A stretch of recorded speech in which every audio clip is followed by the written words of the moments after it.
A while ago, one clip went viral. An economist gave low-income workers advice with a completely straight face. He said, "If money is tight, just drive your spare car for Uber or rent out your extra apartment." The comments exploded. Not with outrage, first with laughter. Does that sound familiar? It has the same energy as "let them eat cake." But the core issue is simple. These people are not necessarily evil. They are genuinely blind. Not physically blind, cognitively isolated. They wear a custom pair of glasses when they look at the world. That pair of glasses is what we're talking about today, the elite filter. And before we rush to curse the experts, be honest. This filter is not only on their faces. It may already be on yours. Maybe even under your skin. Have you had this feeling? You open short video apps and everyone seems to make millions, own luxury cars, wear expensive watches, as if you are the only poor person in the whole country. On screen, people your age go public at 25, retire at 30. Then you look down at your 2 shared bike coupons worth a few yuan and suddenly feel useless, like a discarded extra in this era. That anxiety is the residue of the elite filter on your retina. In plain language, the elite filter is a cognitive bias. It mistakes luck for ability and privilege for normal life. Its scariest part is not that it exists. Its scariest part is that it is becoming the single correct explanation of reality. People with resources do not just control wealth. They also monopolize how success and effort are defined. They stand at the top of the pyramid with a loudspeaker and shout downward, "Come up here." The view is great. If you can't get up, you're just not working hard enough, or your cognition is too low. What a perfect closed loop. But if you've spent even a few years getting battered by real life, you know this logic is full of holes. So let's break it open. How exactly does this thing trap people like us? Imagine life as a game. You are a normal player. You spawn with a basic knife. All gear must be farmed. Some players are born at the finish line, holding an infinite gold cheat engine.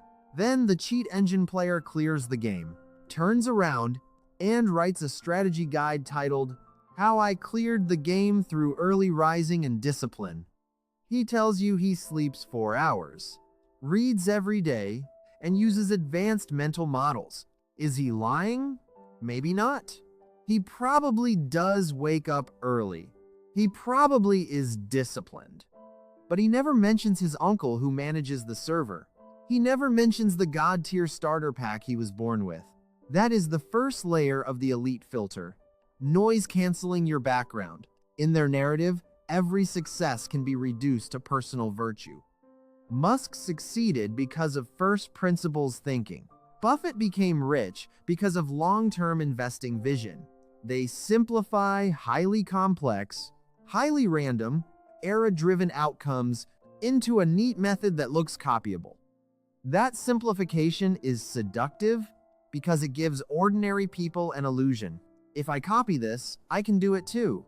So you buy the course, study the mind map, force yourself to wake up at 5 a.m., memorize vocabulary, and then you're sleepy like a stray dog all day, work efficiency drops, your boss tears you apart. Then you start doubting yourself. Is my willpower just weak? See the cruelty? The elite filter makes you internalize structural injustice as personal incompetence. Now let's look at everyday language. You've definitely heard this. When you're young, don't care too much about money, care about growth. Or, money is just a number. Happiness matters most. Who usually says that? People for whom money really has become just a number. It's like someone who just ate until stuffed, patting a dizzy, hungry person on the shoulder and saying, "Bro, eating isn't important, digestion is." For people calculating rent, commute, and 3 meals every day, money is not just a number. Money is dignity. Money is choice. Money is the courage to call an ambulance when you're sick. The elite filter makes people at the top naturally ignore the sheer weight of survival. In their world, survival is default settings. In ordinary people's world, survival is a daily quest. More absurdly, this filter also distorts our sense of what is normal. Today's internet is a giant elite filter amplifier. Algorithms favor glamour. They know you prefer polished lifestyles, not run-down urban villages. So they keep pushing bright and shiny images into your face. Over time, you get a hallucination. Ivy League, Oxbridge credentials are average, a six-figure income is baseline, European weekend trips are routine, a $3,000 bag feels like groceries. This algorithm-filtered pseudo-reality is like applying thick foundation to society. You look at yourself in the mirror, pores visible, face tired. Then look at your phone. Everyone is smooth, glowing, crystal clear. That contrast can crush a person's mindset. You begin to feel your own life is abnormal, low level, not worth living. But friend, stick your head out the window. Look at the breakfast stall downstairs. Look at the subway packed like sardines. Look at the delivery rider still running at midnight. That is the real world. That is the denominator of big data. Those sparkling social media lives are only a tiny slice at the top of the pyramid. Plus heavy retouching, plus algorithmic amplification, forming a grand mirage. So where does this cursed filter come from? Are elites born bad? Not exactly. Psychology has a concept called the just world hypothesis. People tend to believe the world is fair. Good is rewarded. Bad is punished. Effort pays off. For people who already benefit, this belief is emotional comfort at its best. If they admit their success was largely luck, family, and era tailwinds, their sense of achievement shrinks. They may even feel guilty, like they don't deserve their position. So, to protect self-esteem and to legitimize privilege, they must believe and make you believe. I earned all this. I'm smarter than you, more hardworking than you, more visionary than you. Harvard professor Michael Sandel wrote this clearly in The Tyranny of Merit. He argues that meritocracy, the story we summarize as the harder you work, the luckier you get, has a side effect. Winners become arrogant. Losers become ashamed. Old aristocrats knew they were privileged by birth, so at least some still felt a duty to those below. Today's elites think, I got into top schools by myself. I built my business by myself. Why should I sympathize with you? If you're poor, you must be lazy or not trying hard enough. That mindset is like a thick layer of cement, sealing the empathy channel between classes. And this arrogance does not stop at attitude. It has already entered rulemaking.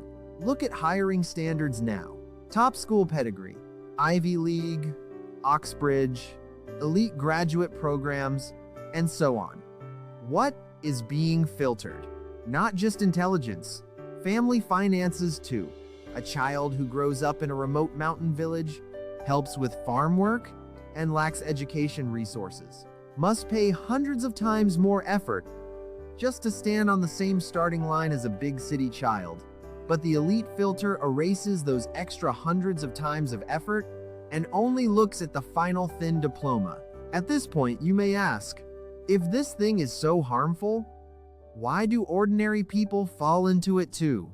Because human nature is fragile. We crave certainty. We crave control.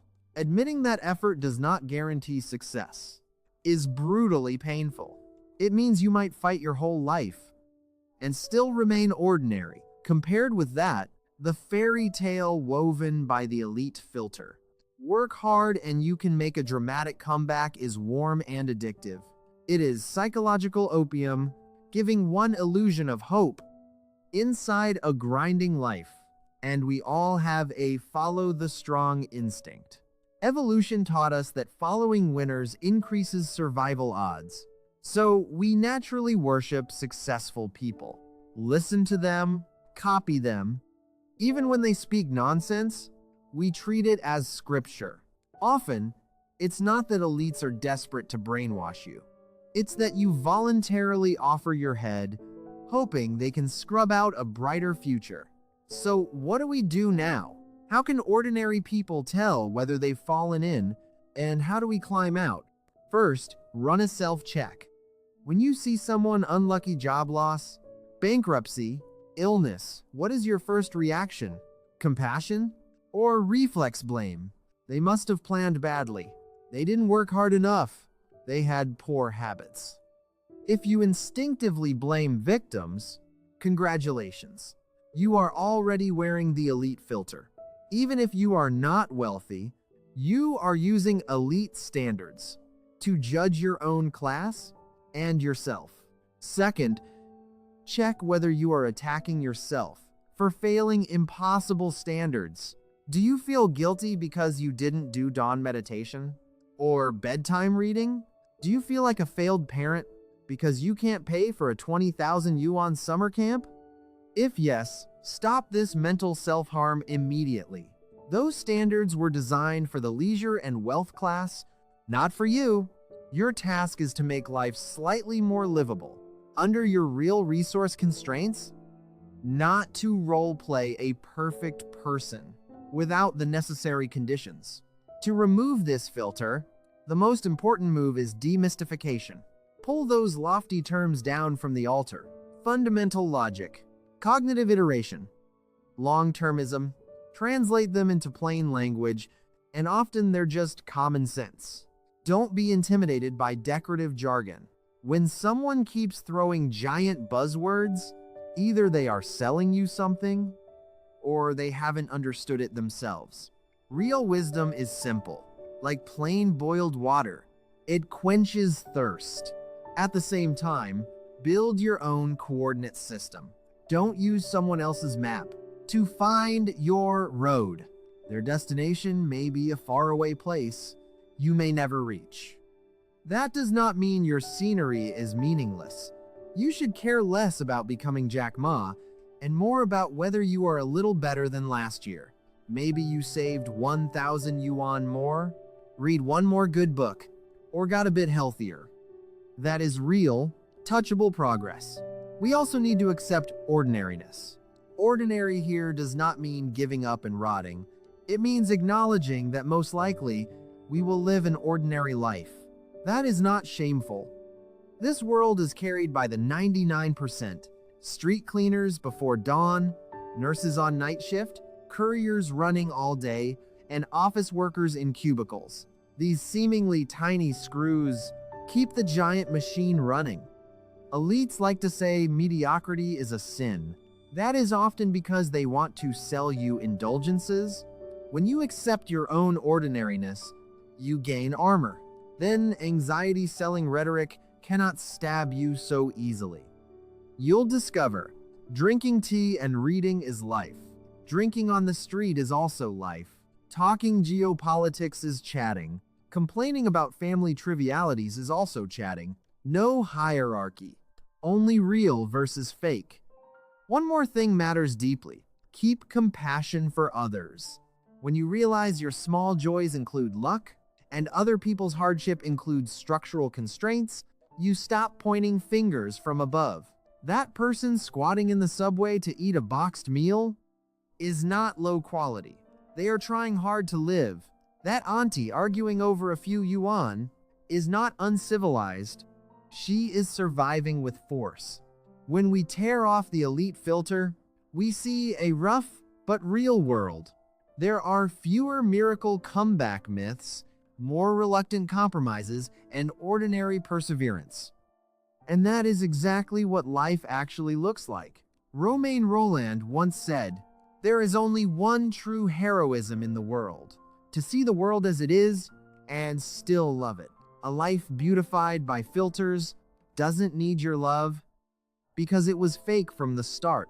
The real warrior is the one who, after seeing unfair rules, seeing class solidification, seeing luck's mockery, still chooses to wash one bowl carefully, to walk one stretch of road, To love one person for a family dinner, for a weekend outing, for that tiny glowing dream in the heart. Don't let people high above define your happiness. Your happiness is hidden in every real feeling, in every breath after wrestling with hardship, in the warm goodwill you still keep for this world. Finally, taking off the glasses may feel uncomfortable. The world may look gray, coarse, and sharp. But believe this, looking with naked eyes may sting, yet only on real ground. Can you stand with both feet and grow grain that truly belongs to you? May a little bit of fog clear from your mind. May more people see clearly. May we keep a piece of lucidity and independence in this noisy age.